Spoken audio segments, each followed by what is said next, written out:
Morning. ఈ cross సెషన్స్కి attend అయిన మీ ప్రతి ఒక్కరికి ప్రభువైన యేసుక్రీస్తు పేరిట మీ అందరికీ నా వందనాలు తెలియజేస్తున్నాను. ఈ యొక్క సమయంలో దేవుని స్తుతించే ముందు ఈ యొక్క మాట విధేయత, ఒబీడియన్స్ అనే ఒక మాటను మనం ఆలోచన చేసినప్పుడు బైబిల్లో ద బెస్ట్ ఎగ్జాంపుల్ మన తండ్రి అయిన దేవునికి సంపూర్ణమైన విధేయత అనగా కంప్లీట్ ఒబీడియన్స్ని చూపించింది ఎవరు అంటే ప్రభువైన యేసుక్రీస్తు. ఎటువంటి పరిస్థితులు ఉన్నప్పటికీ దేవుని యొక్క చిత్తాన్ని సంపూర్ణంగా నెరవేర్చిన మన తండ్రిని మనము ఆలోచన చేస్తూ ఈ యొక్క కీర్తన పాడి దేవుని మనం స్తుతిద్దాం.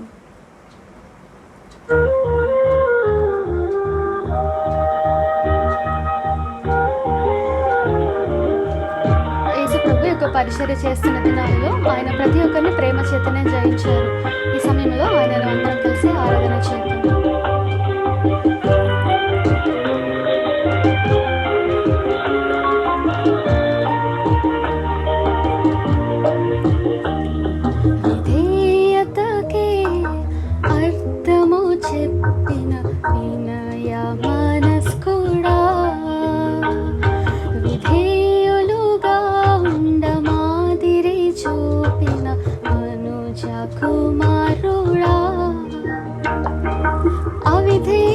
తొలగించుమయా, నీ దీన మనసు కలిగించుమయా,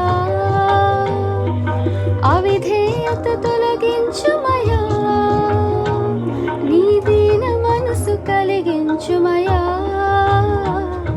విధేయతకే అర్థము చెప్పిన వినయ మనస్కుడా,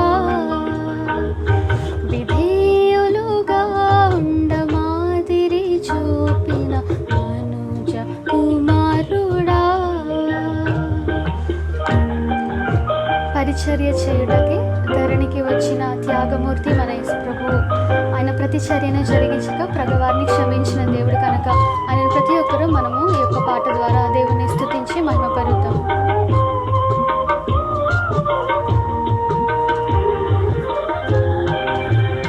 అందరం చెప్తాం, పరిచర్య చేయుటకి ధరణికి వచ్చిన త్యాగమూర్తి. పరిచర్య చేయుటకి ధరణికి వచ్చిన త్యాగమూర్తివి, ప్రతిచర్య జరిగించక పగవారిని క్షమించిన ప్రేమ దీప్తివి.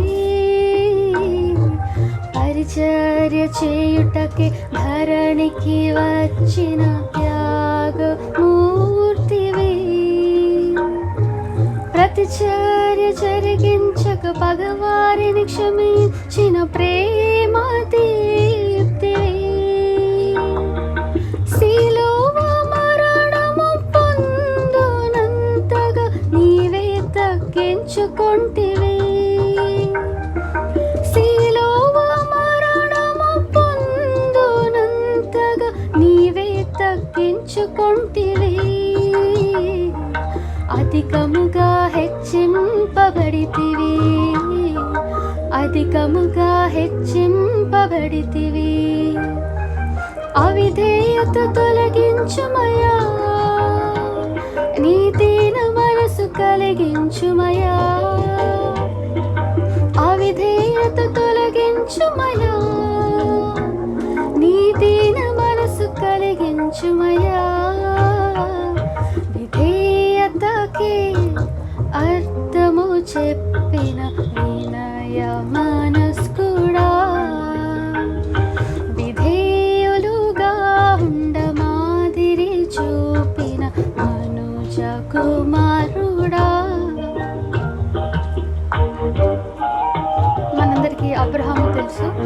అబ్రహాము దేవుడు తనకు ఒక్కగానొక్క కుమారుని అడిగినప్పుడు సంపూర్ణమైన విధేయత అబ్రహాము చూపించారు. అబ్రహాము చూపించిన విధేయతను బట్టి దేవుడు ఎంత ఆనందించి ఉంటారు కదా. కాబట్టి ఈ సమయంలో మనం కూడా అటువంటి విధేయతను చూపించి దేవునిలో భయభక్తులు కలిగి ఒక పాటను పాడి దేవుని మనము ఆరాధన చేద్దాం.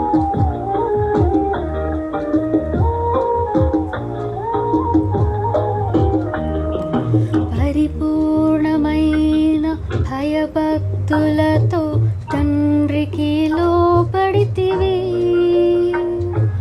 ప్రతి విషయములో పంపిన వాని చిత్తము నెరవేర్చితివి.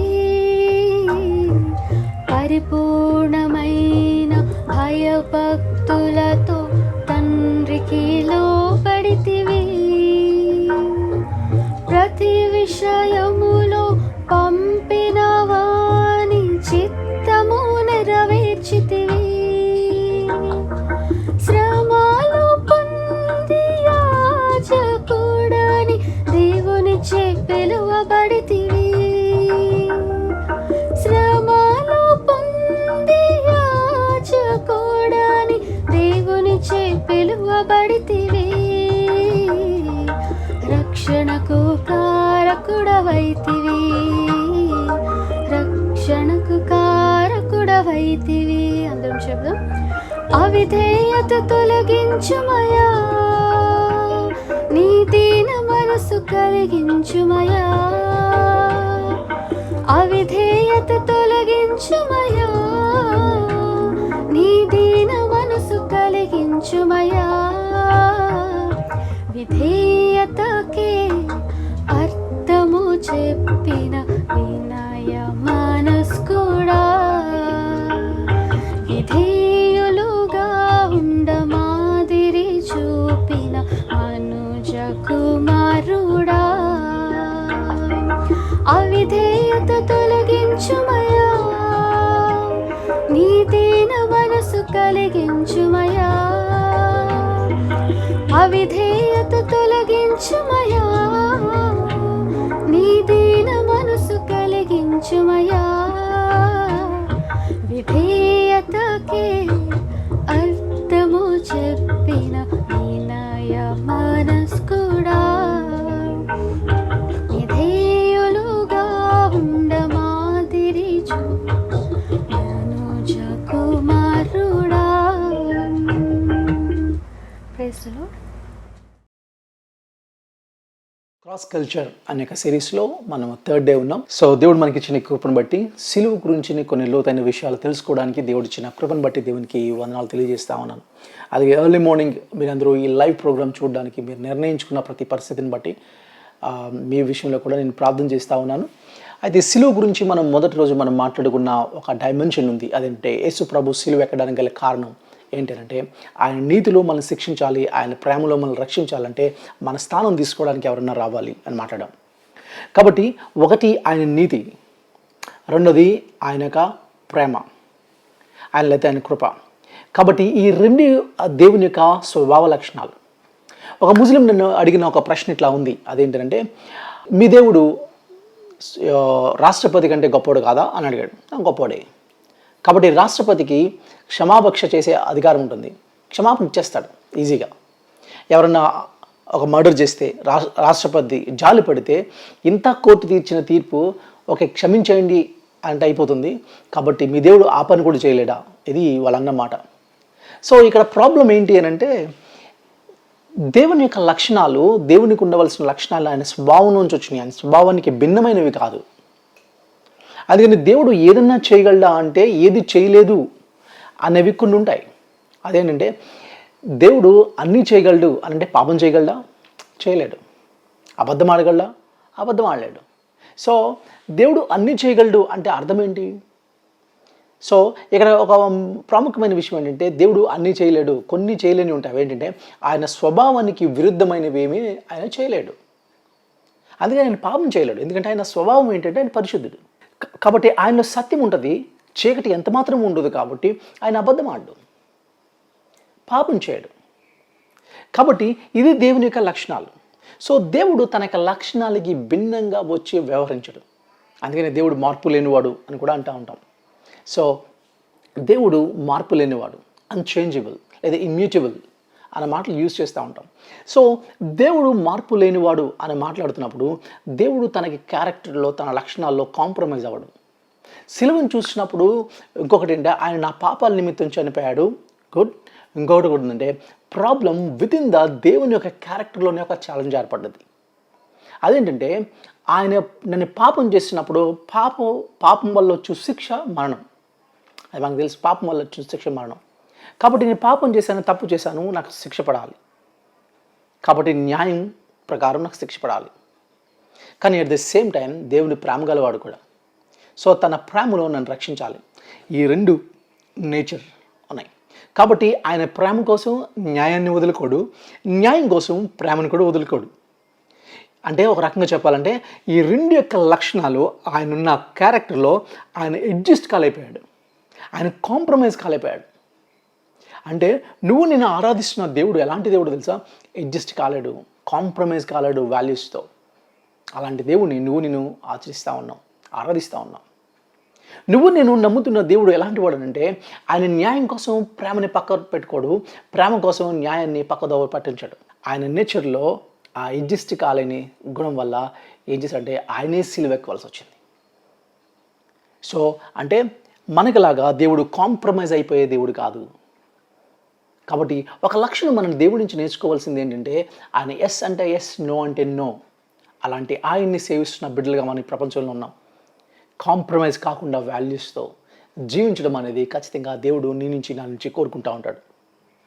కాబట్టి బైబిల్లో ఉన్న మాట ఏంటంటే మీరు దేవుని పోలి నడుచుకోండి.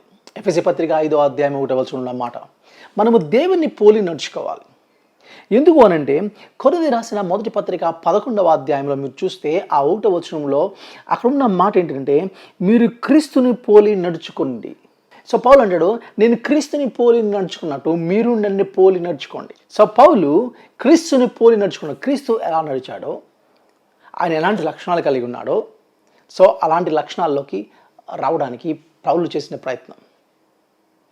అందుకని ఇంకా ముందుకు వెళితే పేతురు రాసిన మొదటి పత్రికలో ఈ మాట ఉన్నది. 2వ అధ్యాయము 21వ వచనంలో చాలా స్పష్టంగా ఈ మాటలు ఉన్నాయి. మీరు తన అడుగు జాడల్లో నడుచుకున్నట్లు ఆయన మాదిరి ఉంచిపోయాను. సో మనము దేవుడు నుంచి నా నుంచి ఆశిస్తుంది ఏంటంటే మనకి అల్టిమేట్ గోల్ ఏంటంటే ఆయన పోలికల్లోకి మారడం. సో క్రైస్తవులకి గోల్ ఏంటో తెలియట్లేదు చాలామందికి. క్రైస్తవుల యొక్క అల్టిమేట్ గోల్ ఏంటంటే ఒక ఆయన చెప్తా ఉన్నాడు, అదంటే నేను 10 లక్షల ఆత్మలను రక్షించాలి అనేది గోల్ అంట ఆయనకి. 1,00,000 మంది ఆత్మలను రక్షించాలంటే అది గోల్. 1,00,000 మందిని రక్షించగలరా? వేరే చర్చ్ వాళ్ళు మీ చర్చ్ మెంబర్స్ చేసుకోవడమే ప్రయత్నం ఉంది, కానీ 10 లక్షల ఆత్మలను ఎలా రక్షిస్తాం? అంటే గోల్ ఏంటంటే అనేకులను రక్షించేసే అది కాదు. నా గోల్ ఏంటో తెలుసా? క్రీస్తు యొక్క స్వరూపంలోకి మారడం. ఈరోజు చాలామంది క్రైస్తవులు చెప్తా ఉంటారు, మేము ప్రభువుని నమ్ముకొని ఇదిగోండి 50 సంవత్సరాలు అయింది, 20 సంవత్సరాలు అయింది, 10 సంవత్సరాలు అయింది. గుడ్. అయితే ప్రశ్న ఏంటంటే 6 నెలలు సహవాసం చేస్తే వాడు వీడైపోతాడని అంటారుగా. క్రీస్తుతో ఎంతకాలం నుంచి సహవాసం చేశాం? ఎందుకు ఆయనలా మారలేదు? అంటే సహవాసం చేశామనుకున్నాం కానీ చేయలేదన్నమాట. అందుకని క్రీస్తులా మారడం, దేవుని పోలి నడుచుకోవడం. నీ దేవుడును నువ్వు నేను ఆరాధిస్తున్న దేవుడు ఆయన లక్షణాలు మీరు ఆలోచిస్తున్నప్పుడు ఆయన కాంప్రమైజ్ కాలేదు. చిన్న చిన్న వాల్యూస్లో, చిన్న దాంట్లో కాంప్రమైజ్ కాలేదు. ఆయన నీతి కోసం ప్రేమను వదులుకోలేదు, ప్రేమ కోసం నీతిని వదులుకోలేదు. న్యాయం కోసం ప్రేమను వదులుకోలేదు, ప్రేమ కోసం న్యాయాన్ని కూడా వదులుకోలేదు. ఇలాంటి దేవుని కదా ఆరాధిస్తూ ఉన్నాం. ఈరోజు చాలామంది స్పీకర్స్ చూస్తారు, వాళ్ళు డాక్టరేట్ పెట్టుకున్నారు, డాక్టర్ అని పెట్టుకుంటారు ముందు, కానీ ఎక్కడ చేశారు? యథార్థత లేదు. ఏవో చిన్న కాలేజ్ చెప్తారు, అవేమి యూనివర్సిటీ కాలేజెస్ కాదు, అట్లలో పెట్టుకొని పిహెచ్డీలు పెట్టుకుంటారు. న్యాయం లేదు. నువ్వు ఆరాధిస్తున్న దేవుడు ఏంటి? నువ్వు చేస్తున్న పనులేంటి? సో యథార్థత లేని ఒకవేళ వ్యక్తులుగా మనం ఉంటే అది సరి చేసుకోవడానికి ప్రయత్నం చేద్దాం. మీరు క్రీస్తుని పోలి ఉన్నారు. క్రీస్తుని పోలి నడుచుకోవడం, దేవుని పోలి నడుచుకోవడం. అయితే ఈ క్యారెక్టర్ మనము సిలువ దగ్గర చూసిన 2 యాంగిల్స్ మనం చూసినప్పుడు, ఒకటి ఆయన రైచియస్నెస్, ఇంకొకటి ఆయన యొక్క గ్రేస్. కాదా? ఆయన నీతి, రెండోది ఆయన కనికరం, కృపా సత్యాలు కదా, నీతి సమాధానాలు. ఈ మాటలు మనం మాట్లాడుతున్నప్పుడు కాబట్టి దేవుని యొక్క righteousness, God's righteousness and God's యొక్క గ్రేస్ ఆర్ మర్సీ ఆయన మాట్లాడుతున్నప్పుడు ఇవి రెండు వీటిల్లో ఆయన కాంప్రమైజ్ కాలేదు. కాబట్టి దేవుడు నీ నుంచి నా నుంచి అది ఎక్స్పెక్ట్ చేస్తాను. కాబట్టి సిలువ మీద ఏం జరిగింది అంటే ఈ 2 క్యారెక్టర్స్ నేను అవలంబించాలి. ఎందుకంటే అది దేవుని యొక్క లక్షణాలు, కాబట్టి ఆ లక్షణాలు నాలో కూడా ఉండాలని దేవుడు కోరుకుంటాడు. అందుకని ఈ రెండిట్ల మీద 2 బైబిల్లో ఒక వచనాలు ఉన్నాయి. అదంటే ధన్యతలో ఒకటి ఉంటుంది, అదంటే నీతి కొరకు ఆకలి దప్పులు కలిగి ఉండేవాడు ధన్యుడు, అలాగే కనికరం గలవాడు ధన్యుడు. సో నీతి గురించి మాట్లాడుతూ ఉన్నాడు, కనికరం గురించి మాట్లాడుతూ ఉన్నాడు.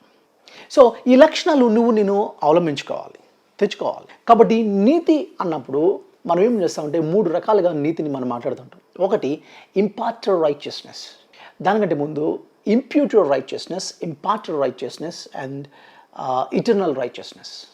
ఇంకా చెప్పాలంటే జస్టిఫికేషన్, శాంటిఫికేషన్ అండ్ గ్లోరిఫికేషన్, ఈ 3 మాటలు.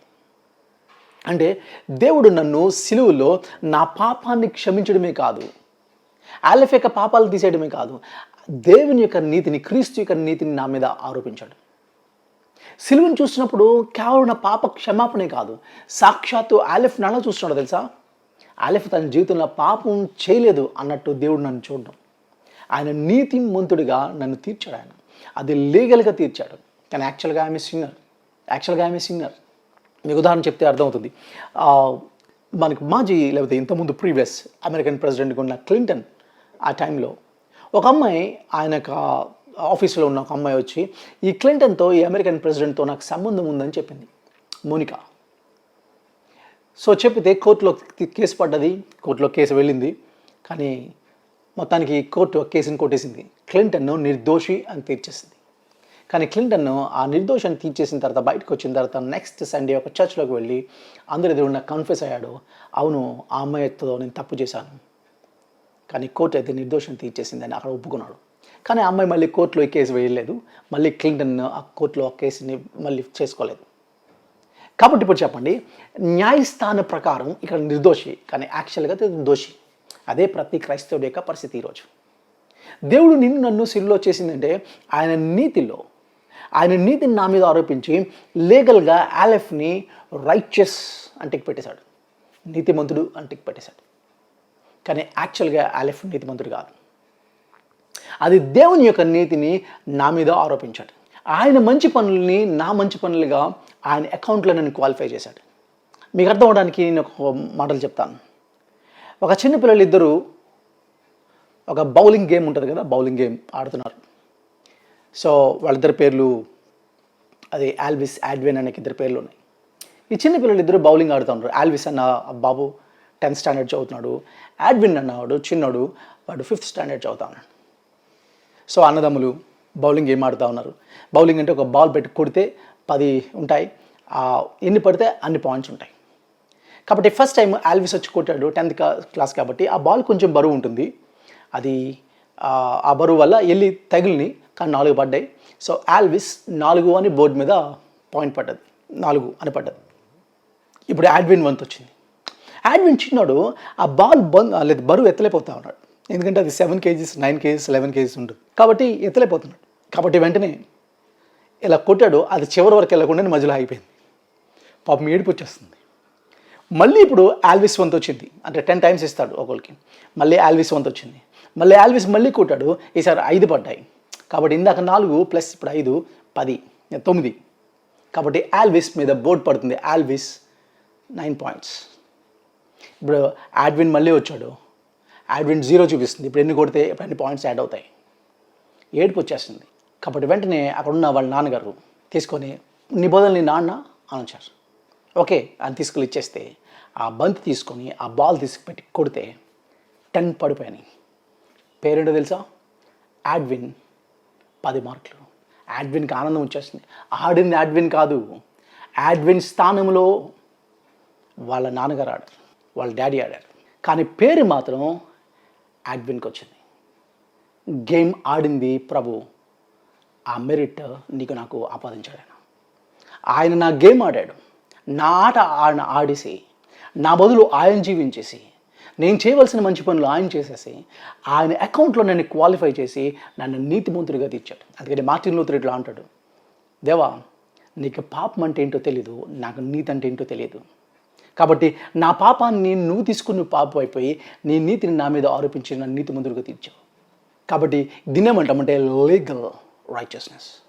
కాబట్టి దేవుడు ఇలాగ లీగల్గా తీర్చాడు రైచియస్గా, కానీ యాక్చువల్గా నేను పాపిని.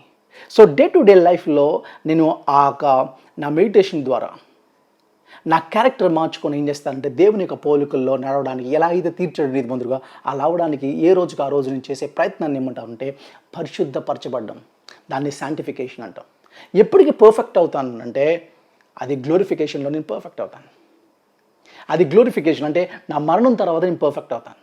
కాబట్టి శిలువ మీద నన్ను జస్టిఫై చేశాడు, ప్రజెంట్ నన్ను శాంటిఫై చేస్తున్నాడు, ఫ్యూచర్లో నన్ను గ్లోరిఫై చేస్తాడు. అందుకని రైచియస్నెస్ గురించి మాట్లాడుతున్నాడు. 3 రకాలమైన రైచియస్నెస్ ఉంటుంది. ఒకటి లీగల్ రైచియస్నెస్, రెండోది మోరల్ రైచియస్నెస్, అంటే నేను నైతికంగా నేను సరిచేయబడి క్రీస్తు యొక్క పోలికలో నేను మారడానికి నా క్యారెక్టర్ మార్చుకుని నేను చేస్తున్న ప్రయత్నం, అది మోరల్ రైచియస్నెస్. అంత మాత్రమే కాదు, మారిన నా నుంచి సోషల్ రైచియస్నెస్, సమాజంలో కూడా నీతిని జరిగించాలనే ఆలోచన ఉండాలి. అందుకని నీతి కొరకు ఆకలి దప్పుకలు కలివాడు ధన్యుడు. నీతి జరిగించాలని ఆకలి ఉందా? ఆకలి లేగానే వెంటనే ఇమీడియట్గా తినేయాలనిపిస్తుంది. ఏదైనా తింటే బాగుండు, ఏదైనా తాగితే బాగుండు అని ఉంటుంది కదా. దాహం వేస్తుంది, ఆకలి వేస్తుంది కదా. అలాగే ఆత్మకు కూడా ఆకలి దప్పికలు ఉంటాయి. ఆ దేంతో తీర్చబడుతుందంటే నీతి కోసం, నీతితో. కాబట్టి నీతిని జరిగించాలని ఆకలి దప్పులు ఉన్నాయా? అది సమాజంలో నీతి జరగట్లేదు, అన్యాయం జరుగుతుంది, అక్రమం జరుగుతుంది. ఆ జరుగుతున్నప్పుడు నీతి జరిగించాలనడానికి నీ వాయిస్ రైజ్ చేయాలి. కాబట్టి సోషల్ రైచియస్నెస్ గురించి మాట్లాడుతూ ఉన్నాడు. అందుకని సమాజంలో అన్యాయం జరుగుతున్నప్పుడు నాకు సంబంధం లేదని నేను వదిలేయడం కాదు. సమాజంలో అన్యాయం జరుగుతున్నప్పుడు నా వాయిస్ నేను రైజ్ చేయవలసిన అవసరం ఉంది. కాబట్టి ఆయన నీతిమంతుడిగా తీర్చాడు. కాబట్టి నీతితో కూడిన ఒక సమాజాన్ని నిర్మించాలి. అందుకని పేతురు రాసిన పత్రికలు అంటాడు 3వ అధ్యాయం 10 నుంచి 13 వచనాలు చూస్తే, మనం అదిగో వాగ్దానం చేయబడిన, మనం ఎదురు చూస్తున్నాం ఆ నూతన ఆకాశము నూతన భూమి కోసం మనం ఎదురు చూస్తున్నాం. అక్కడ నీతి ఎల్లప్పుడూ నివసిస్తుంది. ఈ లోకంలో నీతి లేదు, ఈ లోకంలో న్యాయం లేదు. కానీ ఇదిగో దేవుని యొక్క రాజ్యం రాబోతుంది. దేవుడు తన రాజ్యాన్ని భూమి మీద స్థాపించబోతున్నా ఉన్నాడు. దానికి ఈ ప్రభులందరికీ ప్రభు అవుతాడు, ఆయన రాజులందరికీ రాజు అవుతాడు. అక్కడ నీతి ఎల్లప్పుడూ నివసిస్తుంది. ఆ నీతి కార్యం చేయడానికి ఆయన నీతిమంతుడుగా నన్ను తీర్చాడు లీగల్గా. యాక్చువల్గా నన్ను రోజు రోజుకి మలుస్తూ ఉన్నాడు. నా ద్వారా సమాజంలో నీతిని స్థాపించవలసిన బాధ్యత నాకు మీద ఉంది. అంత మాత్రమే కాదు, ఇంకొక మాట ఉంది అక్కడ, అంటే కనికరం గురించి మాట్లాడుతూ ఉన్నాడు. కనికరం గలవారు ధన్యులు అనే మాట చూస్తూ ఉన్నాం. కనికరం అనే మాట మనం చూపిస్తున్నప్పుడు ఇతరులు ఎవరైనా మనం కనికరం చూపించడానికి మాట్లాడుతూ కనికరం చూపించాలని మాట్లాడితే అదేదో చాలా వీక్ పాయింట్ అన్నట్టు మాట్లాడుతాను. ఈవెన్ మన పిల్లవాడు బయట నుంచి ఏమైనా స్కూల్ నుంచి ఒక దెబ్బ తినేసి వచ్చాను, ఏంట్రా ఏమైందిరా అని అడుగుతారు తల్లిదండ్రులు. ఆడు నన్ను కొట్టాడు అని అంటే, నువ్వేంటిరా ఇలాంటి తయారయ్యో, కొట్టించుకుని వస్తావా, లేకపోతే నాకు తనొద్దు నువ్వు అని నేర్పుతున్నారు తల్లిదండ్రులు కదా. కనికరం అనేది వీక్ పాయింట్గా కనబడుతుంది ప్రపంచంలో. ఎందుకంటే మన ఫ్రాక్షనిజం అనేది హీరోయిజంగా చూపిస్తున్న ఫిల్మ్ ఇండస్ట్రీ. అలాంటి జనరేషన్లో మనం ఉన్నాం. ఈరోజు ఫిల్మ్ ఇండస్ట్రీ ఏం చేస్తుందంటే, నువ్వు ఒక కత్తి తీసుకుని ఎంతమందిని చంపేస్తే అంత హీరోయిజం అని చూపిస్తుంది కదా. సో కనికరం గురించిన కాన్సెప్ట్స్ మీరు ఏ సినిమా చూసినా ఏది చూసినా మీ కనికరం గురించిన కాన్సెప్ట్స్ ఎక్కువ లేవు. మ్యాక్సిమం మీరు చూస్తే ఏమున్నాయంటే, మొత్తం అంత ప్రపంచంలో చూస్తే అవతల వాడిని అన్యాయం చేశాడా వాడిని చంపేయాలి, అన్యాయం చేశాడా వాడిని చేయాలి, ఇట్లా చేయాలి. సో వీటి మీద ఎక్కువ ఉంది. కనికరం గురించిన కాన్సెప్ట్ లేదు. ప్రవక్తడు కనికరం గలవారు ధన్యుడు. ఈవెన్ భారతదేశంలో కూడా అవతార పురుషుల యొక్క కాన్సెప్ట్ కూడా అదే. ఆ అవతార పురుషులు ఎందుకు వస్తారు అంటే, దుష్టుని శిక్షించడానికి వస్తారు, మంచివాడిని కాపాడడానికి వస్తారు. ఆ విషయానికి వస్తే శ్రీకృష్ణుడు లేకపోతే అవతార పురుషులుగా చెప్పబడిన వాళ్ళందరూ భారతీయులకి బ్యాడ్ న్యూస్ అవుతారు. ఎందుకంటే నేను దుష్టుని శిక్షించడానికి అవతార పురుషుడు వస్తే నాకు అది బ్యాడ్ న్యూసే. కానీ దుష్టుడైన నన్ను రక్షించడానికి ఎవరన్నా వస్తే అది నాకు గుడ్ న్యూస్. సువార్త అదే. అందుకే యేసు ప్రభు అవతార పురుషుడు కాదు, ఆయన రక్షకుడు. దుష్టుడైన నన్ను శిక్షించడానికి రాలేదు, రక్షించడానికి వచ్చినవాడు. నా ఎడల కనికరం చూపించాడు. నన్ను కొట్టడానికి, ఆయనను కొట్టి నన్ను పనిష్ చేసే హక్కు ఆయనకు ఉంది. అయినప్పటికీ అలా చేయకుండా నన్ను విమోచించడానికి తన ప్రాణం పెట్టాడు. అది కనికరం అంటే. ఆ కనికరాన్ని దేవుడు నీ నుంచి నా నుంచి కూడా ఆశిస్తూ ఉన్నాడు. ఆయన నీతినే కాదు నా నుంచి నా నుంచి ఆశిస్తుంది, అదంటే ఆయన కనికరాన్ని కూడా నీ నుంచి నా నుంచి ఆశిస్తూ ఉన్నాడు. అయితే ఒక మాట గుర్తుపెట్టుకోండి, అదంటే మనం ఇతరుల్ని బాధ పెట్టే శక్తి మనకు లేనప్పుడు ఇతర ఏళ్ళ మనం కనికరం చూపించలేం. మళ్ళీ చెప్తున్నాను, మనం ఇతరుల్ని బాధ పెట్టగలే శక్తి మనకు లేనప్పుడు మనం కనికరం చూపించలేం. అంటే అర్థం ఏంటంటే, నాకు అవతలని తిట్టడానికి, కొట్టడానికి, వాడు నా ఎడల అన్యాయం చేశాడు, అక్రమం చేశాడు.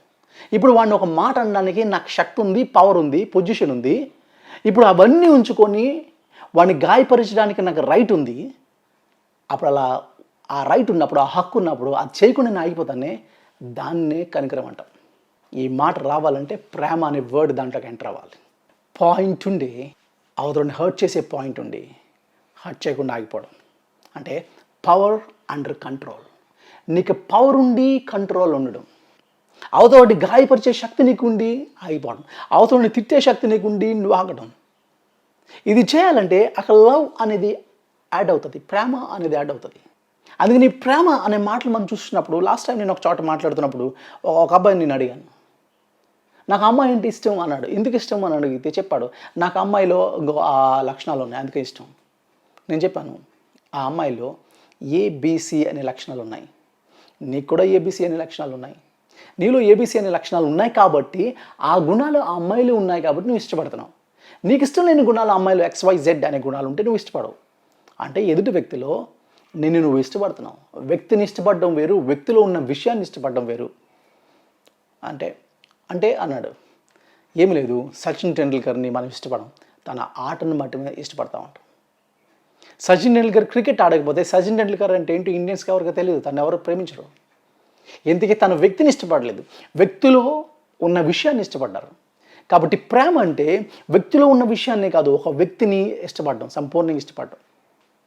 అంటే తన స్ట్రెంగ్స్ని ప్రేమించడమే కాదు, తన వీక్నెసెస్ ఉండి తెలుసుకొని కూడా ప్రేమించడం. అది నీలో ఉందా అంటే అది ఎవరికి ఉండదు అన్నాడు. అవును, కానీ ప్రభువుకు ఉందా గుణం. ఇయాల అనగా నేను పాపనై ఉండగా నా కోసం తన ప్రాణం పెట్టాడు.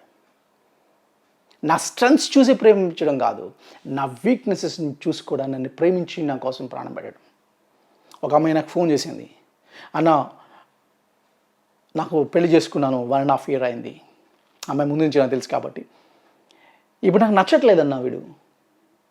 సో నేను అడిగాను, అదేంట్రా నువ్వు ఇష్టపడి కదా చేసుకున్నావు అంటే, అప్పుడు నచ్చాడన్న, ఇప్పుడు నచ్చట్లేదు. సంవత్సరంన్నర తర్వాత చెప్తుంది, ఇప్పుడు నాకు నచ్చట్లేదు. ఎందుకు నచ్చట్లేదు తెలుసా?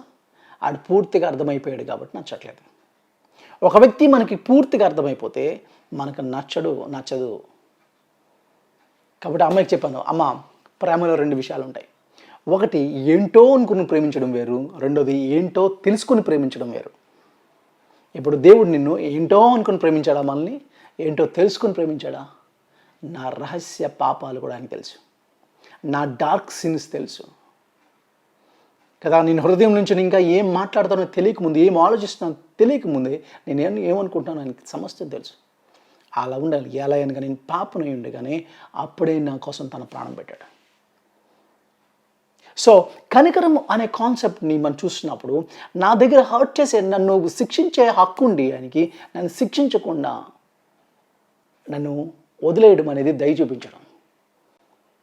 వదిలేయకుండా మళ్ళీ ఆయన ఇంకేంటంటే, నేను అర్హుని కాని వాడికి అర్హత ఏంటంటే నేను నీతిమంతుడు అని తీర్చడం, అది కృప. నెక్స్ట్ లెవెల్కి వెళ్ళిపోయాడు ఆయన. మనం నిన్న మాట్లాడుకున్నాం నిన్న సెషన్లో, హేబెలు రక్తం నుంచి మనం చూస్తాం, హేబెలు రక్తము ఇదిగో నీ తమ్ముని యొక్క రక్తము ఇక్కడి నుంచి మొరపెడుతుంది జడ్జ్మెంట్ కోసం. ప్రకటన గ్రంథంలో 6వ అధ్యాయం 10వ వచనంలో చూస్తాం, చాలామంది హతసాక్షుల యొక్క రక్తము దేవుని దగ్గర విజ్ఞాపన చేస్తుందంటే, ఎంతకాలం మాకు ఎడల న్యాయం చేయకుండా ఉంటావు, తీర్పు తీర్చు అని అడుగుతా ఉన్నాయి. పరిశుద్ధుల యొక్క రక్తము తీర్పు తీర్చమడితే, క్రీస్తు యొక్క రక్తము తీర్పుకి అతీతంగా ఇంకా ముందుకు వెళ్ళి తీర్పుతో పాటు ఆయన అడిగింది ఏంటో తెలుసా? న్యాయంతో పాటు గ్రేస్, కృపని, కనికరాన్ని నాడలని చూపించాడు. ఆయన చూపించాడు ఈ విషయాన్ని. అందుకని కనికరము అది దేవుడు నీడల నాయడలు చూపించాడు కాబట్టి, ఆ కనికరం అనే లక్షణాన్ని నేను ప్రాక్టీస్ చేయాలి మన జీవితాల్లో. అప్పుడు క్రీస్తుని పోలి మనం నడుచుకుంటాం. బైబిల్లో 2 క్యారెక్టర్స్ ముందు పెడతా ఉన్నాను. ఒకటి యోసేపు యొక్క జీవితాన్ని మనం చూద్దాం. యోసేపు యొక్క జీవితాన్ని మనం చూసినప్పుడు, యోసేపు మనకు తెలుసు, యోసేపుకి చాలామంది అన్నదమ్ములు ఉన్నారు. కానీ అన్నలు యోసేపు మీద చాలా అసూయ పెట్టుకున్నారు. కానీ తమ్ముడికి ఆ విషయం తెలియదు. పాపం వాళ్ళు ఎక్కడికో వెళ్ళి పని చేసుకుంటా వెళ్ళిపోయారు. తండ్రితో చెప్పాడు, మా అన్నలకి నేను చూసి చాలా కాలం అయింది, నాకు బెంగగా ఉంది, సో మేబీ ఏం మాట్లాడనో తెలియదు, నేను తీసుకెళ్తాను క్యారేజ్. పాపం వాళ్ళు తీసుకొని, వాళ్ళకి ఏం సున్నుండలు చేశాడో, ఏం అరుసులు తీసుకొచ్చాడో తెలియదు, వాడు స్వీట్స్ ఇవన్నీ తయారు చేయించుకొని అవి తీసుకుని వెళ్తున్నాడు అన్నల దగ్గరికి ఆనందంగా. అన్నలు అంత దూరం చూశారు, వీడికి ఏమో లోపల నుంచి ఆనందం వచ్చేస్తుంది యోసేపుకి.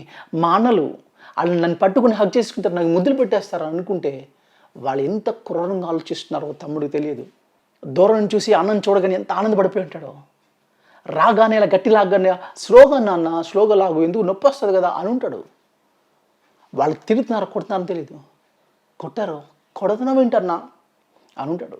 వాళ్ళ యొక్క అసలు రూపం వచ్చినప్పటికీ అర్థమైపోయింది, భయపడిపోయాడు. అన్న ప్లీజ్ అన్న వదిలే అన్న, కాబట్టి బట్టలు ఇచ్చేస్తానన్న, ఈ బట్టల మీద కదన్న నా మీద ఇప్పటికి ఇచ్చేస్తానన్న. ఎన్ని బతిమాలుకుని ఉంటాడు. లేదు, జాలి చూపించలేదు. తమ్ముడిని ఒక గుంటలో వేసి చంపేయడానికి ట్రై చేస్తే ఎవరో కన్నా జాలిపడి దాంట్లో కన్నా సర్లే చంపేయడం ఎందుకు వదిలేసాయి అని చెప్పి ఆ గుంటలో వేసేద్దాం అని చెప్పేసి గుంటలో వేసేసి వెళ్ళిపోయిన తర్వాత ఆ తమ్ముడిని తీసుకెళ్ళి ఒక బానిసలికి అమ్మేశాడు. అందులో హ్యాపీగా ఉన్నారు. బానిస అయిపోయాడు ఎక్కడికో వెళ్ళి పెట్టి చాకరీ చేస్తున్న పరిస్థితి. తీరా అక్కడ ఏదో బానిస నుంచి ఒక ఇంటిలో, ఒక పొతిఫర్ ఇంట్లో ఏదో సేవకుడు అయిపోయాడు. అక్కడ సేవకుడు అయితే ఆ సేవకుడు కోసం మంచి పేరు తెచ్చుకునేటప్పటికి పొతిఫర్ అంతటి మీద తన గృహ నిర్వాహకుడిగా పెట్టాడు. ఈ లోపల తన యొక్క భార్య తనతో పాపం చేయమని అడిగింది. నో అని చెప్పాడు. నేను దేవునికి విరోధంగా ఈ పని చేయలేను అని చెప్పి అక్కడి నుంచి తప్పించుకున్నందుకు ఆవిడ ఏం చేసిందంటే అతని మీద కక్ష కట్టి నాతో పాపం చేయవా అని చెప్పి, చూడండి ఎంత విచిత్రంగా ఉందో అని చెప్పి ఆయన్ని జైల్లో పెట్టించింది యోసేపుని. ఇదిగో నన్ను బలవంతం చేయబోయాడు అని చెప్పి అమ్మాయికి కేసు పెట్టింది కాబట్టి అది ఇంకా ఏం ఆలోచించకుండా పెట్టేశారు జైల్లో. కానీ దేవుడు కృపగలవాడు. యోసేపు దేవుడు జ్ఞాపకం చేసుకున్నాడు. ఒకరోజు సడన్గా పరిస్థితులు మారిని ఒకరోజు చూస్తే తన పిఎం అయిపోయాడు. ఎంత పిఎం అయ్యాడు? పిఎం అంటే ఒక దేశానికి అధిపతి అయిపోయాడు. ఫరో తర్వాత ఫరో అంతటి వాడు ఒక ప్రైమ్ మినిస్టర్ పొజిషన్కి వచ్చాడు. అంటే ఇప్పుడు పొతిఫర్ తన కింద సబార్డినేట్. ఇప్పుడు అన్నల పరిస్థితి అక్కడ ఆకలి లేకుండా చచ్చిపోతారు. వాళ్ళు వచ్చారు. అన్నల్ని మనోడు గుర్తుపట్టాడు. సీన్ ఇక్కడ ఆపేసేయండి, తర్వాత బైబిల్ చదవకండి. ఇక్కడ వరకు స్టోరీ చెప్పి పూరి జగన్నాథ్కి స్టోరీ చెప్పి సినిమా తీయమని చెప్పండి. సినిమా ఎట్లా ఎండ్ అవుతుంది? పూరి జగన్నాథ్ సినిమాని ఎట్లా తీస్తాడు? ఇప్పుడు కక్ష తీర్చుకోవడం, పవర్ ఉంది, పొజిషన్ ఉంది, అన్నలు వచ్చారు, రై తీసిరారా. అప్పుడేంటారు, నన్ను ఏదో మాట్లాడారు, బంధించి ఇబ్బంది పెట్టి క్రూరంగా చెప్పేసి కదా. అప్పుడు నాకు కేసు పెట్టిందే ఆ పొతిఫర్ వైఫ్ని తీసిరండి. లేవు. పొతిఫర్ వైఫ్ తన జీవితంలో భయపడి ఉంటుంది.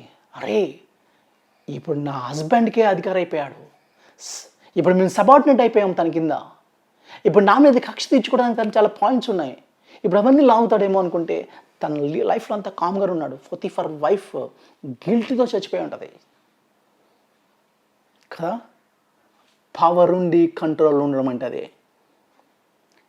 అన్నల్ని కక్ష తీర్చుకునే రైట్ ఉంది కానీ తీర్చుకోకుండా, పొతిఫర్ వారి మీద కక్ష తీర్చుకునే రైట్ ఉంది తీర్చుకోకుండా, దీన్ని కనికరం అని అంటాం. ఇది ఫిల్మ్ ఇండస్ట్రీలో పూరి జగన్నాథ్కి కనికరం అంటే ఏంటో తెలియదు, క్రీస్తు తెలియదు కాబట్టి రివెంజ్ తీర్చుకోవాలి అనే కాన్సెప్ట్తో సినిమాలు వస్తాయి.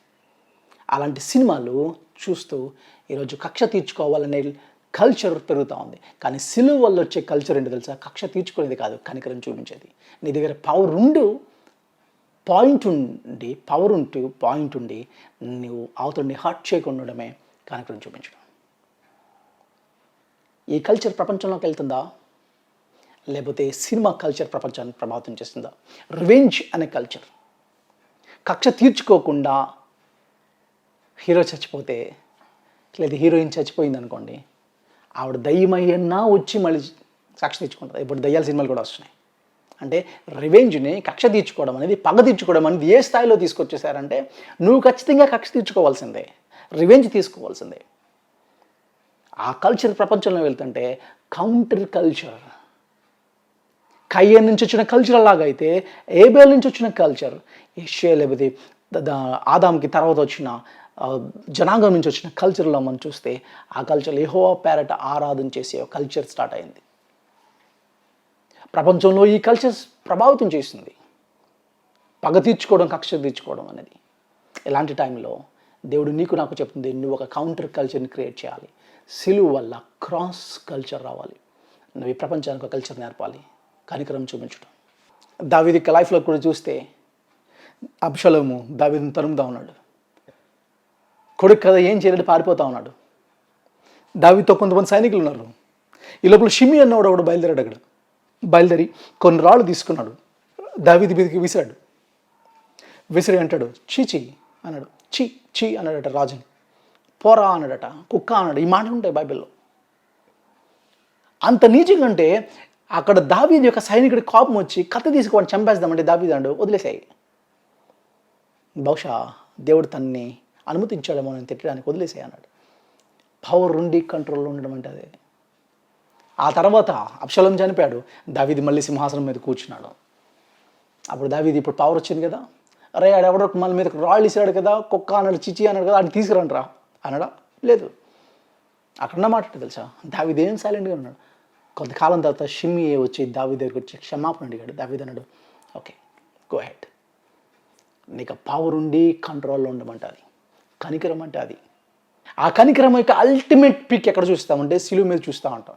ఆయనకి ఎంత పవర్ ఉందనంటే యేసుక్రీస్తు ప్రభుని అరెస్ట్ చేసి తీసుకువెళ్తున్నప్పుడు పేతురు, తన యొక్క శిష్యుడు పేతురు కత్తి తీసుకొని మల్కు అన్నాడు చెవి నరికేశాడు. ప్రభు అంటాడు, పేతురు లోపల పెట్టి కత్తి, నువ్వేదో నన్ను రక్షించాలనుకుంటున్నావు, నేను ఇప్పుడు వేడుకుంటే ఇప్పుడు అర్జెంటుగా తండ్రి నాకు 12 వ్యూహాల సైన్యాన్ని పంపిస్తాడు.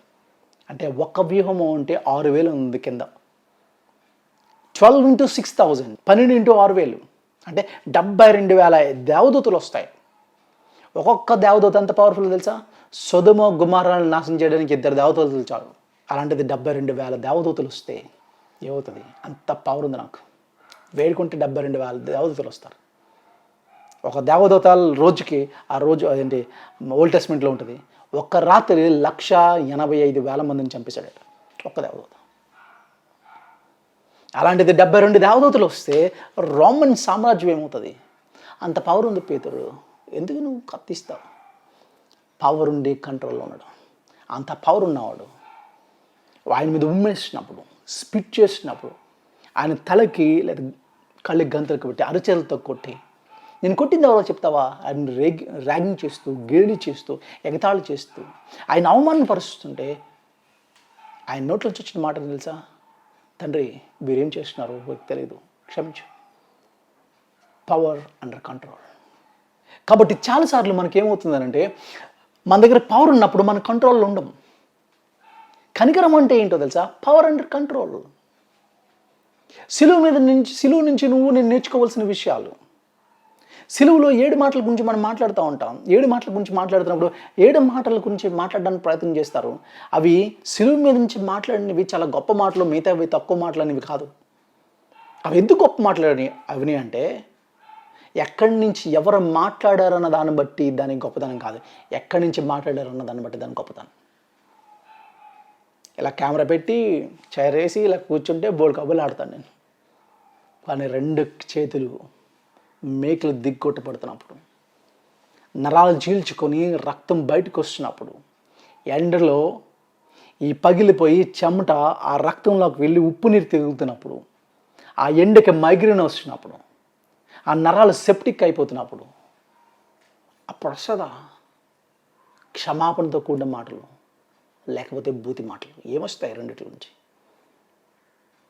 ఎక్కడి నుంచి మాట్లాడాడు? ఏ ప్లేస్ నుంచి బాగా మాట్లాడాడు? పుల్పిట్ మీద నుంచి మాట్లాడాడు ఇంతకుముందు వరకు, లేకపోతే ఆ పుల్పిట్లు ఏంటంటే కొండ మీద నుంచి మాట్లాడాడు, నావును ఉపయోగించుకుని మాట్లాడాడు. కానీ టార్చర్ అనుభవిస్తూ సిలువ నుంచి మాట్లాడినమాట, సిలువ మీద నుంచి మాట్లాడుతున్నమాట. ఆయనకు పవర్ ఉండి కంట్రోల్ ఉండడం. కానీ నా జీవితాల్లో ఒక పవర్ రాగానే అసలు మన కంట్రోల్లోనే ఉండం. కొంచెం పవర్ ఉండగానే మన కంట్రోల్లోకి రాము. మనం పక్కన లెక్క చేయం. యాటిట్యూడ్. ఈరోజు చాలామంది నేను చెప్తున్నాను, విమర్శించేది నేను చాలామంది స్పీకర్స్ని విమర్శించున్నాను. నేను అనుజనులు ఇప్పుడు విమర్శించడానికి ప్రయత్నం చేయను. ఎందుకంటే వాళ్ళకి దేవుని ప్రేమ పూర్తిగా తెలియదు. కాబట్టి వాళ్ళు అట్లాగే ఉండొచ్చు. కొంతమంది నన్ను తిట్టచ్చు, క్రైస్తవులు తిట్టచ్చు, ఓకే. కానీ క్రైస్తవుల పేట, క్రీస్తు పేరట ఆరాధిస్తున్న వాళ్ళు ఈరోజు స్పీకర్స్ కొంచెం పొజిషన్ వస్తే, కొంచెం స్థాయి పెరిగితే, కొన్ని డబ్బులు వస్తే అంతే, ఇంకెవరితో సమీపించరాని తేజస్సులోకి వెళ్ళిపోయారు మన స్పీకర్స్. వాళ్ళని పట్టుకోలేము. వాళ్ళ యాటిట్యూడ్, వాళ్ళ బిహేవియర్. నువ్వు క్రీస్తు గురించి బోధిస్తూ క్రీస్తు యొక్క స్వరూపం నీలోకి వస్తే క్రీస్తులా కలిసిపోతావు కదా. నువ్వేంటి సెలబ్రిటీ అయిపోయావు? క్రీస్తు అర్థం కాలేదా? క్రీస్తు మీ విషయంలో నిరర్ధకమైపోయాడా? సిలువ అర్థం కాలేదా వీళ్ళకి? కదా. సో ఎప్పటికప్పుడు, అందుకని దేవుని యొక్క వాక్యం అంటది, ఏమంటాడంటే రోమపత్రిక 12వ అధ్యాయంలో ఈ మాటలు మాట్లాడతాడు 1వ వచనంలో, మీరు సజీవ యాగములుగా. యాగం అంటే ఏంటి? Living sacrifice. సాక్రిఫైస్ అంటే బలి ఇవ్వడం. బలి అవ్వడం. ఒక బలి అయితే చచ్చిపోతాం, మరి సజీవంగా బలి ఇవ్వడం ఏంటి? సజీవ యాగంగా అంటే ఏంటో తెలుసా? నువ్వు ఎప్పటికీ ఏంటంటే ఎప్పటికప్పుడు నన్ను నరుక్కుంటాను ఉండాలి. లేదా లోపల ఒకడు ఉంటాడు, ఆడెప్పుడు నేనున్నాను నుంచుంటూ ఉంటాడు. నన్ను చూడండి, నేనేంటో చూడండి, నా ప్రసంగం వినండి, నన్ను చూసి చప్పట్లు కొట్టండి కదా. నాకు కొంచెం ప్రసంగం చేసే టాలెంట్ ఉంటే, తలాంత ఉంటే నన్ను ఇంకెవడో పట్టుకోలేడు. గర్వం వచ్చేస్తుంది, ప్రజలు పొగిడితే గర్వం వచ్చేస్తుంది కదా. మన కటౌట్లు మనమే పెట్టేసుకోవడం ఏంటివి? సజీవ యాగంగా. ఒక టీచర్ తన స్టూడెంట్తో చెప్తుందంట, అరే లేచించో అన్నదట. అలా చూసినాడు. లేచించరా అన్నాడు. లేచించాడు. చేతి కట్టుకో అన్నట్టు అలా చూసినాడు. కట్టుకోరాని 4 కర్ర ఇలా పెడితే అలా పెట్టి కొన్ని కట్టుకున్నాడు అంటట.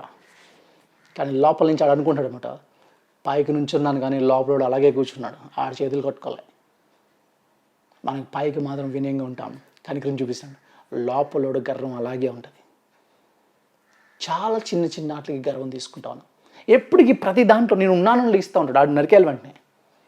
అందుకని సజీవ యాగంగా ఏ రోజుకి ఆ రోజు నేనున్నాను నువ్వు లేస్తూ ఉంటావు. నన్ను గుర్తించండి, నేను చేసే ప్రయత్నాల్లో దేవుని మాటలు చెప్తా ఉన్నాడు. అది ఏమంటాడంటే సజీవ యాగంగా. ఇంకా చెప్పాలంటే నువ్వు ఉపేక్షించుకొని శిలువనెత్తుకుని వెంబడించాలి.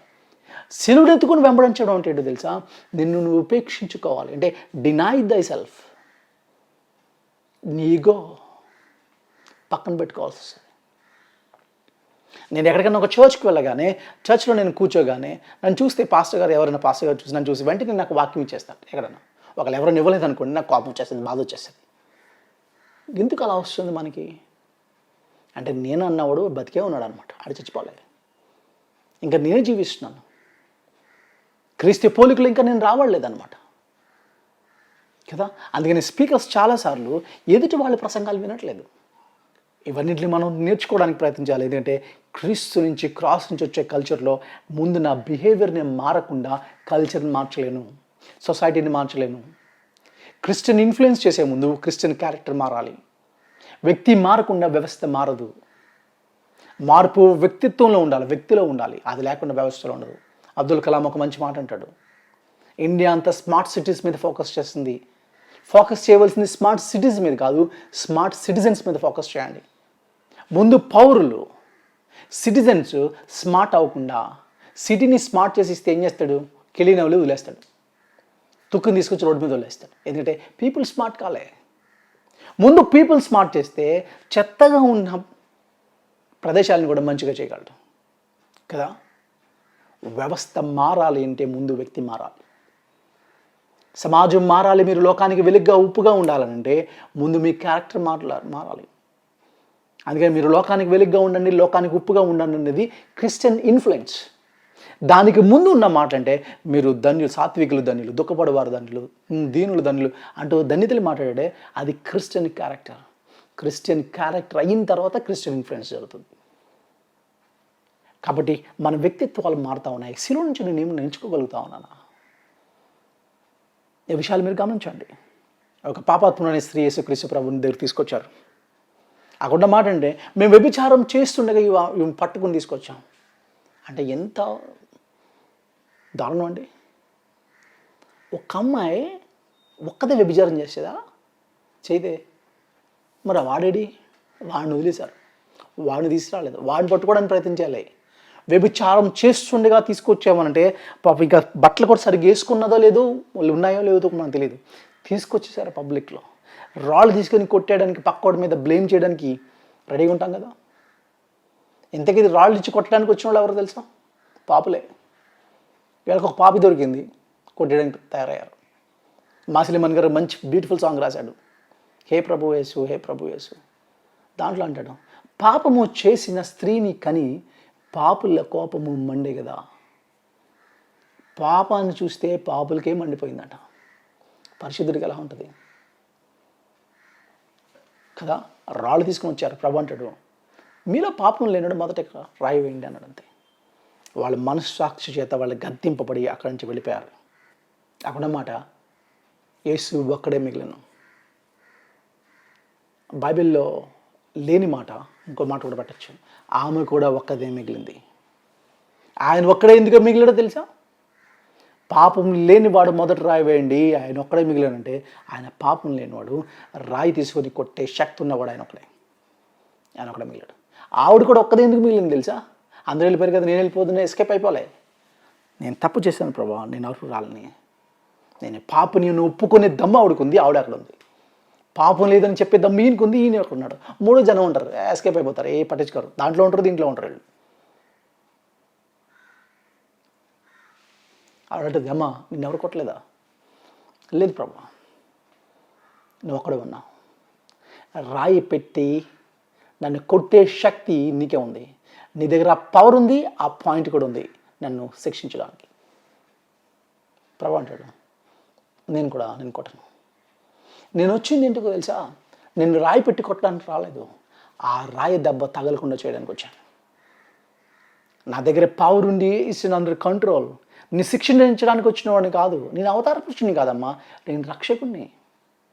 నేను శిక్షించడానికి రాలేదు, నేను రక్షించడానికి వచ్చాను. నీ శిక్షను నేను భరిస్తాను. ఇంకెప్పుడు పాపం చేయొద్దు, నువ్వు వెళ్ళిపో. ఆ రాయి దెబ్బ నేను తీసుకుంటాను, ఆ మేకలు నాకు తగలని. శిలువ మీద క్రీస్తు చూపించిన మాటలు మాదిరి నా జీవితాల్లో మనం చూపించగలుగుతా ఉన్నాం. అహ్మద్ దీదాద్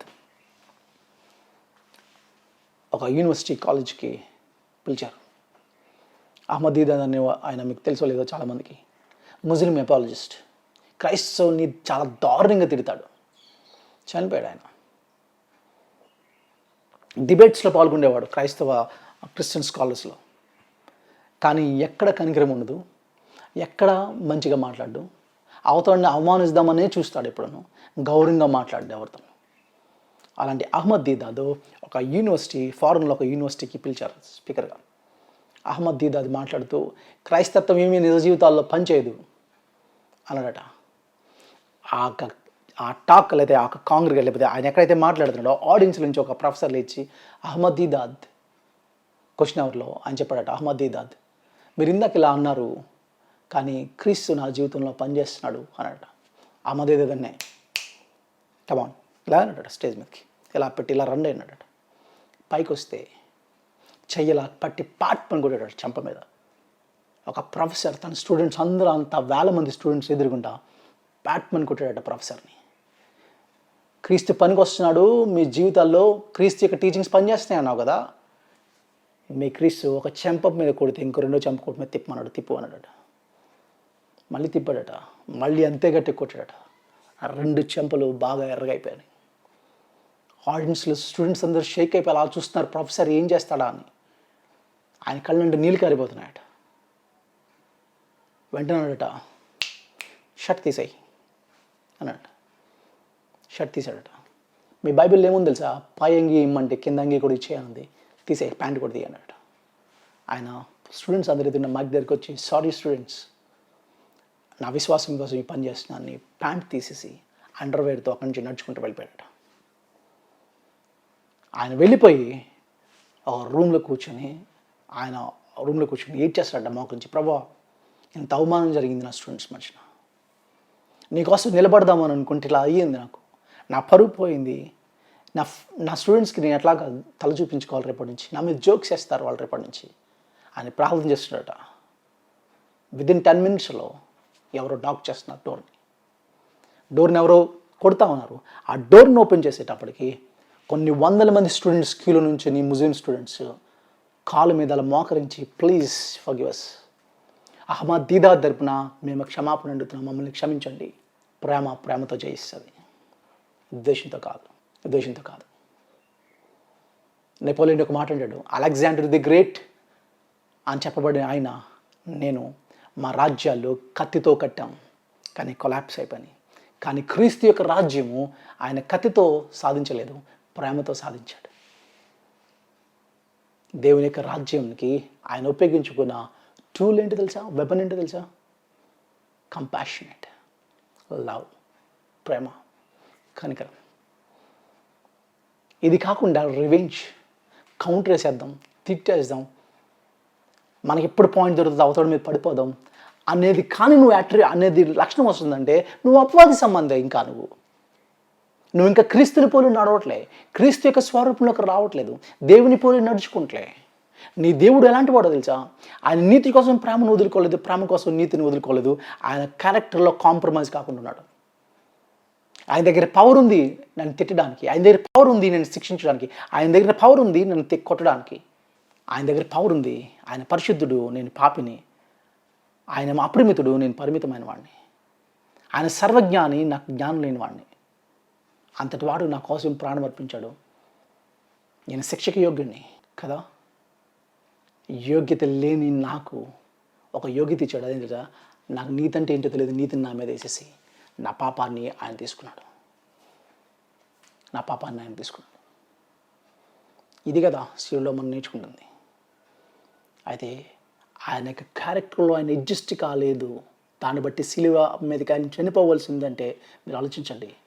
కాంప్రమైజ్ కాని దేవుడు. మన జీవితాలు ఎందుకు కాంప్రమైజ్ అవుతా ఉన్నాం? చాలా విషయాల్లో కాంప్రమైజ్ అయిపోతూ ఉన్నాం. ఒక లంచం తీసుకోవడానికి కాంప్రమైజ్ అయిపోతూ ఉంటాం. ఒక ఉద్యోగం సంపాదించాలంటే లంచం ఇచ్చి ఉద్యోగం కొనుక్కొని దేవుడే ఇచ్చాడని స్తుతి కూడా పెడతాడు. మళ్ళీ ఇంటికి వచ్చి థ్యాంక్స్ గివింగ్ ప్రేయర్. నువ్వు లంచం చేసి కదా సంపాదించుకున్నావు, కాంప్రమైజ్ అయిపోయావుగా. నీ కట్నం దగ్గర నువ్వు కాంప్రమైజ్ అయిపోయావు కదా, తీసేసుకున్నావు కదా. సిలువలు వచ్చిన కల్చర్ అయితే ఇది కాదు.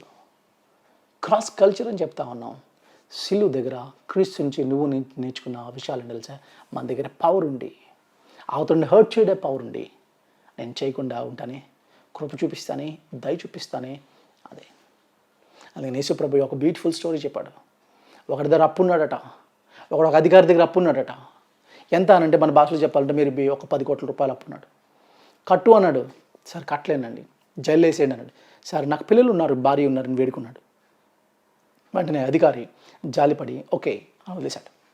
కానీ వీడు వెళ్ళిపోయిన తర్వాత వీడి కింద ఆవిడ 10,000 అప్పు తీసుకున్నాడట. ఆ నిమ్మనంట నాకు ఇవ్వలేదు సార్, జైల్లో పెట్టానంట. సార్ నాకు పిల్లలు ఉన్నారు, నాకు క్షమించంటే లేదు నువ్వు వినకుండా వాడిని జైల్లో పెట్టించాడట. ఈ విషయం తిన అధికారి తెలిసింది. వారి మొత్తం జైలు వేసాడరా. నీకు 10 లక్షల అప్పు తీర్చినప్పుడు నేను ఈజీగా వదిలేస్తే కింద ఒక 10,000 రూపాయలు, 10 కోట్లు నీకు అప్పు తీర్చిన వాడిని, నిన్ను వదిలేసిన వాడిని, 10,000 రూపాయలు నీ దగ్గర ఉన్నవాడిని ఆయన చేయలేకపోయావా? నన్ను విమోచించడానికి క్రీస్తు తన ప్రాణం పెట్టి నన్ను పాపం నుంచి విమోచించడానికి తన కనికరాన్ని చూపిస్తే, అంత కనికరం చూపిస్తే నాకు, నేను ఇతర ఏళ్ళ కనికరం చూపించకపోతే దేవునికి ఎట్లా ఉంటుంది? అందుకని ప్రభు ప్రార్థనలో మా ఎడల మేము చేసిన మా ఎడల ఎవరైతే చేశారో వాళ్ళని మేము క్షమించలాగున మా అపరాధాలను నువ్వు క్షమించు. ఎంత లాజికల్గా మాట్లాడావు. మేము ఏదైనా క్షమించాం కదా, అలా మా అపరాధాలను క్షమించు. నువ్వు క్షమించినట్టు మేము చేస్తున్నాం కాదు, మేము క్షమించులాగున మా అపరాధాలను కూడా నువ్వు క్షమించు. నా దగ్గర పవర్ ఉంది, పాయింట్ ఉంది. అయినప్పటికీ నేను నో అనుకుని వెనక్కి వచ్చినప్పుడు లవ్ అనేది చూస్తుంటుంది. అలాగే క్రీస్తు యొక్క ప్రేమ, క్రీస్తుని యొక్క పోలి నడుచుకోవడం, క్రీస్తు యొక్క స్వరూపంలోకి రావడం, దేవుని పోలి నడుచుకోవడం అంటే ఇది. సో శిలువలో మనం నేర్చుకున్న ఈ యొక్క 3rd సెషన్ మన క్యారెక్టర్ మార్చుకోవాల్సి వస్తుంది. మొదట్లో శిలువలో ఏం జరిగిందో నేర్చుకున్నాం. సెకండ్ డే మనం నేర్చుకున్నదంటే ఆదికాండం మొదటి 4 అధ్యాయాల్లో పాపం ఎంటర్ అయిన తర్వాత ఏమి డిస్టర్బ్ అయిందో మనం చూసాం. ఈరోజు 3వ రోజున మనం నేర్చుకుంటున్న విషయాలు ఏంటంటే మన క్యారెక్టర్ ఎలా మాట్లాడడం నేర్చుకున్నాం. దేవుని పోలి నడుచుకోవడం. శిలువలో ఆయన నీతిని చూస్తున్నాం, ఆయన ప్రేమను చూస్తాను. ఈ దేవుని యొక్క లక్షణాలు ఇది నా జీవితాల్లో మనం అనుసరించాలి. అప్పుడు ఇలాంటి కల్చర్ని, ఎందుకంటే మనం ఈ కల్చర్ని కానీ, ఈ క్రాస్ నుంచి వచ్చే కల్చర్ కానీ తీసుకెళ్ళకపోతే సినిమా నుంచి వచ్చిన కల్చర్ ప్రపంచాన్ని ప్రభావితం చేస్తుంది. కాబట్టి ఈ కల్చర్ని ముందు తీసుకెళ్ళవలసిన బాధ్యత దేవుడు నీ మీద, నా మీద పెట్టాడు. అలా ఉండేలాగా దేవుడు ఈ కొద్ది మాటలను దీవించుగాక. చిన్న ప్రార్థన చేసుకోదాం. మహోన్నతుడా, ప్రేమగల మా తండ్రి, ఇచ్చిన ఈ సమయాన్ని బట్టి నీకు వందనాలు చెల్లిస్తా ఉన్నాను ప్రభా. సిలువను చూస్తున్నప్పుడు నీ నీతి, నీ ప్రేమ, నీ కనికరం ఇవన్నీ చూస్తూ ఉన్నాం ప్రభా. నీ నీతిలో మమ్మల్ని శిక్షించాలి న్యాయ ప్రకారం, అలాగే నీ ప్రేమను ఉపయోగించుకొని మమ్మల్ని క్షమాభిక్ష పెట్టాలి కనికరం చూపించి ప్రభా. ఈ 2 లక్షణాల మధ్యన కాంప్రమైజ్ కాలేని దేవుని మేము నమ్ముతా ఉన్నాం. ప్రభా మా జీవితాల్లో కూడా కాంప్రమైజ్ కాలేని లైఫ్స్, నేను పరిశుద్ధుని కాబట్టి మీరు కూడా పరిశుద్ధులై ఉండండి. దేవుని పోలి మేము నడుచుకోవడానికి, క్రీస్తుని పోలి మేము నడుచుకోవడానికి మీ కృపను చూపండి. మేము ఆరాధిస్తున్న క్రీస్తు, ఆయనకి శక్తి ఉండి కూడా ఆయన కంట్రోల్లో ఉండడం, ప్రభా ఆయనను నీతిమంతుడిగా తీర్చిన విధానం, నేను నీతిమంతుడిగా ఉండలేనని, నేను మంచివాడిగా ఉండలేనప్పుడు నా నీతిని ఆయన జీవించేసి, ఆయన మంచితనాన్ని, ఆయన నీతి అనే అకౌంట్లో నన్ను ప్రభా క్వాలిఫై చేసి నన్ను నీతిమంతుడిగా తీర్చిన దాన్ని బట్టి నీకు వందనాలు. లీగల్గా మమ్మల్ని నీతిమంతుడిగా తీర్చావు, క్యారెక్టర్లో నీతిని ఇస్తా ఉన్నావు అనుదిన జీవితంలో. అలాగే ప్రభా ఇప్పుడు మా నుంచి సమాజంలో నీతి అనేది జరగాలి. ఆ నీతి గురించిన ఆకలి దప్పిక మా హృదయాల్లో మీరు మండించండి ప్రభా. మా సమాజంలో నీతి జరగట్లేదు, ఇలాంటి వ్యవస్థ పాడైపోతున్న వ్యవస్థ, మా పొలిటికల్ సిస్టమ్ రోజు రోజుకి పతనమైపోతున్న పరిస్థితుల్లో ఉన్నది. ఇలాంటి టైంలో నీతిని స్థాపించవలసిన బాధ్యత మా మీద ఉంది. ఈ క్రాస్ నుంచి ఆ కల్చర్ బయటకు రావడానికి మీ కృపను చూపండి, మమ్మల్ని బలమైన సాధనాలుగా మీరు ఉపయోగించుకోండి. అలాగే కనికరించి కొంచెం మాట్లాడుతూ ఉన్నాం ప్రభు, కదా నువ్వు కనికరం చూపించావు. నువ్వు వేడుకుంటే కొన్ని వేల దేవదూతలు వచ్చి నిన్ను కాపాడతారు. కానీ ప్రభా నోటి మాట చేత సమస్త సృష్టిని సృష్టించిన దేవుడు, ఒక్క మాట సెలవిస్తే రోగాలే క్లియర్ అయిపోయాయి, దయ్యాలే వెళ్ళిపోయాయి, సముద్రాలు ఘోషించినాయి, తుఫాన్లే ఆగినాయి. అంత శక్తి కలిగిన వాడు ఆయన నిన్ను తిడుతున్నప్పుడు, నీ మీద ఉమ్మి వేసుకున్నప్పుడు నువ్వు చూపించిన మాదిరి, రివెంజ్ తీర్చుకోకుండా కనికరం చూపించిన మాదిరిని ప్రభా ఈ పోలికలో మేము అవడానికి మీ కృపను చెప్పండి. నేను తెలుసుకునే కొలది, నీలో ఎదిగే కొలది నీకు పోలిక మాకు రావాలి. కానీ ఎందుకు మాకు యాటిట్యూడ్ వస్తుంది, ఎందుకు మాకు రాంగ్ యాంగిల్లో ప్రభా గర్వం వస్తుంది? ఇవన్నీ మీరు సరి చేసుకునే కృపను అనుగ్రహించండి. క్రీస్తుని పోలి జీవించే కృపను మా అందరికీ అనుగ్రహించి నడిపించమని, బిడ్డ భక్షాలుగా చేస్తున్న ఈ ప్రార్థన అంగీకరించమని మా ప్రభువును రక్షకుడైన యేసు క్రీస్తు నామమున వేడుకుంటున్నాం తండ్రి. ఆమేన్. God bless you and thank you so much and we'll meet you tomorrow.